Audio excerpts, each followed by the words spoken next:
Hi everyone, welcome back to our new video. आज का हमारा टॉपिक होने वाला है फाइनेंस लॉक के ऊपर। तो अगर आपने अभी तक हमारे चैनल को सब्सक्राइब नहीं किया है तो सब्सक्राइब कर लीजिए और वीडियो को लाइक कर दीजिए। तो चलिए वीडियो को स्टार्ट करते हैं और जानते हैं फाइनेंस लॉक के बारे में। तो चलिए सबसे पहले बात करते हैं ये फाइनेंस लॉक आखिर में है क्या ये कुछ नेक्स्ट लेवल की चीज़ है?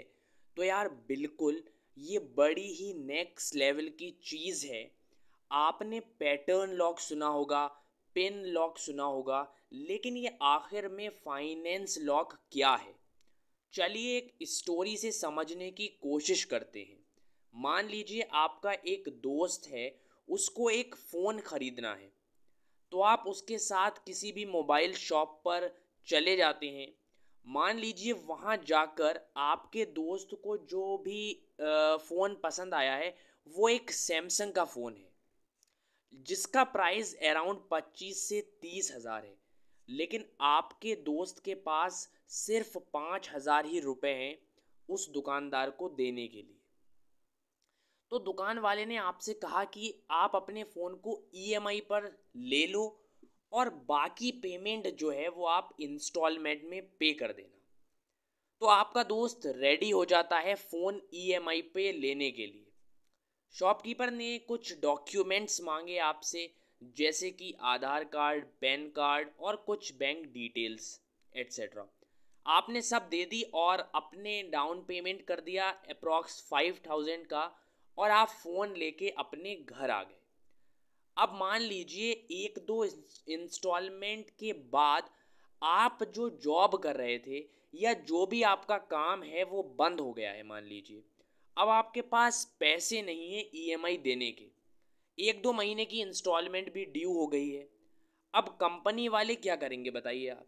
कुछ लोग सोच रहे होंगे कि कंपनी वाले केस कर देंगे आपके ऊपर, कस्टमर के ऊपर, या फिर कोई और लीगल एक्शन लेंगे। ज़्यादातर केस में वैसे सिविल स्कोर जो होता है वो डाउन कर दिया जाता है जब ईएमआई ड्यू हो जाती है। लेकिन अगर आपने सैमसंग का फ़ोन लिया है तो कंपनी वाले उस फ़ोन को लॉक कर देते हैं। अब आप सोच रहे होंगे कि लॉक कैसे कर देते हैं? लॉक तो मैं खुद करता हूँ अपने फ़ोन को, पैटर्न लॉक या फिर पिन से। तो यार कंपनी वाले आपके फ़ोन को फाइनेंस लॉक कर देते हैं। लॉक करने के बाद आप अपने फ़ोन को यूज़ नहीं कर सकते। उस पर कुछ इस तरीके की स्क्रीन आने लगती है जैसे आप वीडियो में देख रहे हैं। कितनी भी कोशिश कर लो इसको आप नहीं खोल सकते। अगर आपके ये फाइनेंस लॉक खुलवाना चाह रहे हैं तो आपको सैमसंग फाइनेंस प्लस डिपार्टमेंट में बात करनी पड़ेगी। उसके बाद आपको पेमेंट करनी पड़ेगी, जो आपकी पेमेंट ड्यू है। तब जाकर आपको वो एक पिन देंगे, उस पिन को आपको वहाँ पर एंटर करना पड़ेगा। उसके बाद आपका फ़ोन अनलॉक हो सकता है। तो यार ये तो रही मजबूरी में कि जब आपके पास पैसे नहीं हैं तब ऐसा हुआ, तब आपकी इंस्टॉलमेंट ड्यू हुई। लेकिन कुछ लोग क्या करते हैं कि फाइनेंस पे मोबाइल ख़रीद लेते हैं और उसके बाद इंस्टॉलमेंट भरते ही नहीं हैं, ऐसे ही फ़ोन को चलाते हैं। और जब उनका फ़ोन लॉक हो जाता है तब वो किसी भी मोबाइल रिपेयरिंग शॉप पे जाकर उसको अनलॉक करवा देते हैं 2-3 हज़ार रुपये देकर। अब यार ये तो रही एजुकेशनल बात। अब बात करते हैं कि फाइनेंस लॉक को आप बाईपास कैसे कर सकते हैं। देखिए, जहाँ तक मेरा एक्सपीरियंस है तो फाइनेंस लॉक को अनलॉक करने के अभी तक सिर्फ दो ही मेथड हैं।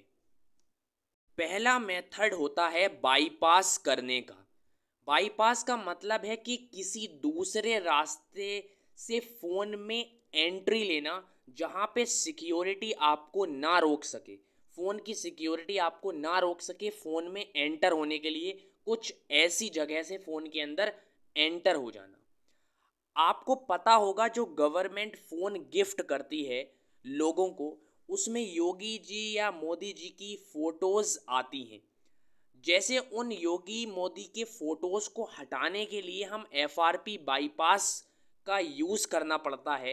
ऐसे ही इस फाइनेंस लॉक को बाईपास करने के लिए हमें बाईपास करने के कुछ स्टेप्स हैं, वो स्टेप्स मैं आपको बता रहा हूँ। पहला स्टेप है कि फ़ोन को फॉर्मेट करो, उसके बाद FRP लॉक को डिसेबल कर दो।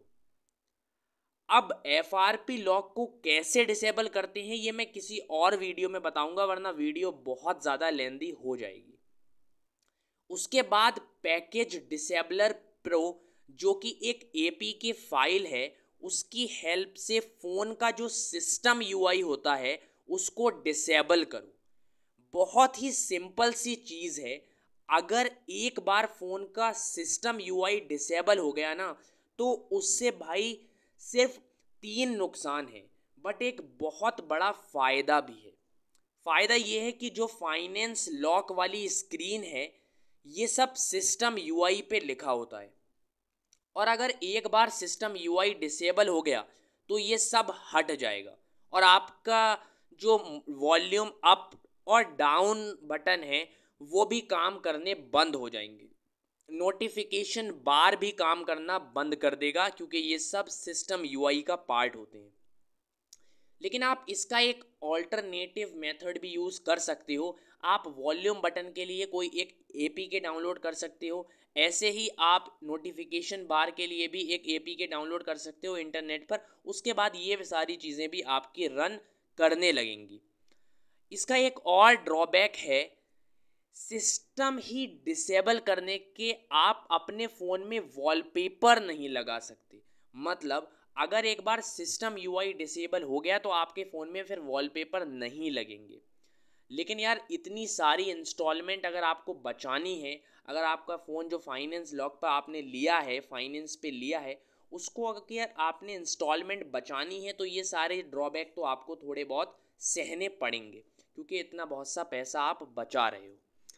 लेकिन ये मेथड जो है वो तब तक वर्क करेगा जब तक आपका फ़ोन फॉर्मेट नहीं हो जाता, या फिर आप जब तक अपने फ़ोन को अपडेट नहीं कर लेते।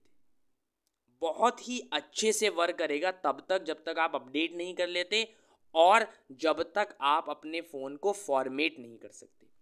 ये मेथड बिल्कुल भी नॉर्मल फ़ोन जैसा वर्क करेगा, लेकिन इसका एक एक्सेप्शन है कि अगर आप ये मेथड एंड्रॉयड वर्जन 11 पे करते हैं तो ईज़िली वर्क कर जाता है। लेकिन अगर आप वर्जन 12 या फिर 13 पे करते हैं, तो जैसे ही आप सिस्टम UI को डिसेबल करोगे, फ़ोन ऑटोमेटिकली रीस्टार्ट हो जाएगा, और उसके बाद ऑटोमेटिक सिस्टम UI इनेबल हो जाएगी। जहाँ तक मैंने एक्सपीरियंस किया है तो ऐसा ही होता है। हो सकता है मुझसे अच्छे अच्छे लोग यहाँ पर हों जो इस प्रॉब्लम को भी सॉल्व कर दें। तो ये एक बाईपास वाला तरीका हो गया। अब आता है सेकंड मेथड। दूसरे मेथड को यार सिर्फ मोबाइल रिपेयर शॉप वाले ही कर सकते हैं। बाईपास वाला तरीका तो कोई भी इंसान घर बैठे ही कर सकता है, बट ये वाला जो मेथड है वो नहीं कर सकता, इसको दुकान वाले ही कर सकते हैं। दूसरा मेथड जो है वो बहुत ही ज़्यादा रिलायबल तरीका है किसी भी फाइनेंस लॉक को बाईपास करने का। तो यार इस मेथड में मैं जो वर्ड्स यूज़ करूँगा आई थिंक आप लोगों को समझ नहीं आएगा, बट फिर भी नॉलेज लेने के लिए आप सुन लो। दूसरे तरीके में हम सबसे पहले अपने फ़ोन की RPMB, जिसको हम रीप्ले प्रोटेक्टेड मेमोरी ब्लॉक बोलते हैं, RPMB क्लीन करो। सबसे पहले RPMB क्लीन करने के लिए बहुत सारे टूल्स आते हैं, उनमें से किसी भी टूल की हेल्प से आप RPMB को क्लीन कर सकते हो। इसको क्लीन करने के बाद क्या होगा, आपका फ़ोन कुछ टाइम के लिए फाइनेंस से फ्री हो जाएगा। लेकिन ये परमानेंटली फ्री नहीं होगा, बट कुछ टाइम के लिए फ्री होगा। और ये जो कुछ टाइम है, इसी टाइम में असली गेम स्टार्ट होता है। जब RPMB की हेल्प से कुछ टाइम के लिए हमारा फ़ोन फाइनेंस लॉक से फ्री हो जाता है, तब हम GSI रोम यानी कि जेनेरिक सिस्टम इमेजेस की हेल्प से अपने फ़ोन के अंदर फ्लैश करते हैं, और GSI लॉक को फ्लैश करने के बाद फाइनेंस लॉक का नाम और निशान हट जाएगा। ये एक ऐसा तरीका है जो बहुत सारे मोबाइल रिपेयर शॉप यूज़ करते हैं in India as well as in foreign. याद रहे कि आरपीएम भी क्लीन आप बिल्कुल ही केयरफुल वे में करें, वरना आपका फ़ोन जो है वो डेड हो जाएगा। याद रखना इस चीज़ को। ये एक ऐसा मेथड है जिस मेथड के जो मोबाइल रिपेयर शॉप हैं वो कम से कम 2000-3000 रुपये लेती हैं, लेकिन इतना बड़ा कोई मेथड नहीं है। अगर आपको खुद आता है ये मेथड तो आप खुद भी कर सकते हो, लेकिन बहुत ही केयरफुल मैनर में करो, क्योंकि इससे आपका फ़ोन भी डेड हो जाएगा अगर एक भी स्टेप आपने मिस कर दिया या एक भी स्टेप आपने गलत यूज़ कर दिया। तो अगर आपको GSI रोम के बारे में जानना है तो इसकी वीडियो भी बहुत जल्दी मैं लेकर आऊँगा, उसको आप देख सकते हैं। आई होप आपको ये वीडियो अच्छी लगी होगी, आपको जो फाइनेंस लॉक का सफ़र है वो मैंने आपको अच्छे से बताया होगा। अगर इसमें आपको किसी भी टॉपिक में या कोई भी चीज़ कोई भी स्टेप में कुछ दिक्कत आ रही है तो कमेंट सेक्शन में मुझे बताइए। मैं नेक्स्ट वीडियो इसकी प्रैक्टिकल वीडियो एक अपलोड कर दूंगा। अभी तो मैं प्रैक्टिकल वीडियो अपलोड नहीं कर रहा हूँ क्योंकि मेरे पास अभी कुछ टूल्स जो हैं वो अवेलेबल नहीं हैं, बट मैं बहुत जल्दी इसको कर दूंगा। घबराने वाली कोई बात नहीं है। तो आपने अगर हमारे चैनल को सब्सक्राइब नहीं किया है तो सब्सक्राइब कर दीजिए, वीडियो को लाइक नहीं किया है वीडियो को लाइक कर दीजिए। मिलता हूँ जल्दी एक नेक्स्ट वीडियो के साथ। Thank you so much for watching this video.